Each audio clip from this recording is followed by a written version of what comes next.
Okay, let's see what happens next. Even though the water sprang out of the borehole, this is chapter 15.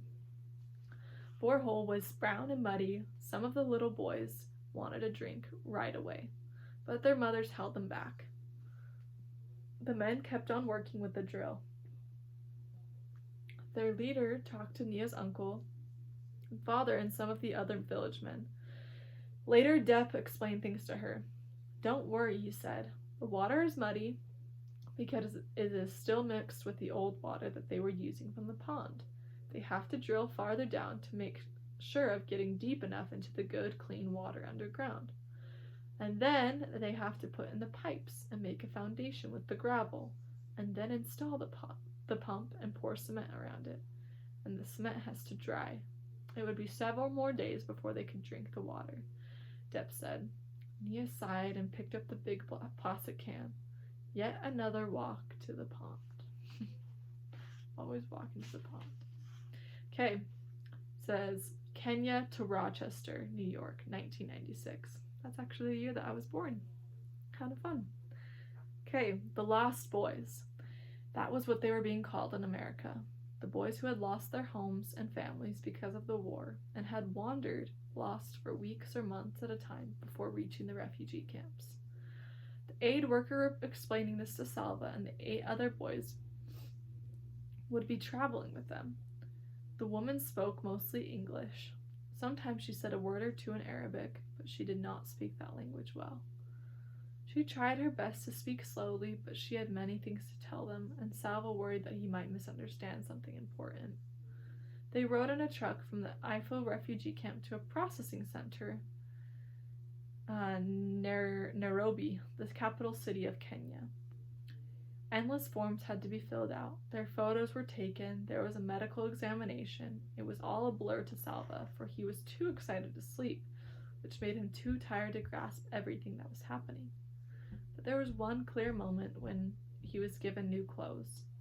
In the camp he had worn an old pair of shorts and even an older t-shirt. He had taken as good care of them as he could, but there were holes in the shirt, and the waistband of the shorts was stretched out and threadbare. The camp workers handed out clothing whenever donations came in, but there were never enough clothes for those who needed them. Now Salva's arms were piled high with new clothes: underwear, socks, sneakers, a pair of long pants, a t-shirt, and a long-sleeve shirt to wear on top of it. And he was to wear all these clothes at the same time. "It's winter in America," the aid worker said. "Winter?" Salva repeated. "Yes, very cold. You'll be given more clothes in New York." "More clothes?" Salva shook his head. "How can I possibly wear any more clothes?" Salva could hardly believe his eyes when they boarded the plane in Nairobi. Every person had a seat, and they all had luggage too. With all those people, hundreds of heavy padded chairs, and all those bags, how would the plane ever get off the ground? Somehow it did, not like a bird lifting off lightly with flapping of wings, but with shrieks and roars from the engine as the plane lumbered down the long runway, as if it had to try hard as it could to get into the air. Once the plane was safely aloft, Salva stared at the scene outside the small window. The world was so big, yet everything in it was so small. Huge forests and deserts became mere patches of green and brown. Cars crawled along the roads like ants in a line, and there were people down there, thousands of them, but he could not see a single one. "Would you like a drink?" Salva looked up at the woman in her neat uniform, and he shook his head to show that he did not understand. She smiled. "Coca-Cola? Orange juice?" Coca-Cola! Long ago, Salva's father had once brought a few bottles of Coca-Cola back from his trip to the market. Salva's first taste had been startling. All those bubbles jumping around his mouth. What a rare treat it had been. "Coca-Cola, thank you," Salva said, and with each sip he remembered his family passing the bottles from hand to hand, laughing at the tickly bubbles, sharing and laughing together. The journey to Salva's new home required not one, not two, but 3 planes. The first plane flew from Nairobi to Frankfurt, in a country called Germany. It landed with an alarming thump, then braked so hard that Salva was thrown forward in his seat. The strap across his stomach caught him hard. He took a second plane from Frankfurt to New York City. It, too, landed abruptly, but this time Sava was ready, and he held tightly to the armrests. In New York City, the aid worker led the boys to different gates. Some would be making the final leg of their trip alone, while others in groups of 2 or 3. Sava was the only one going to Rochester. The aid worker said that his new family would be waiting for him there. On the plane to Rochester, most of the passengers were men traveling on their own, but there were some women too, and a few families, mothers and fathers and children. Most of the people were white, beginning at the airport in Frankfurt.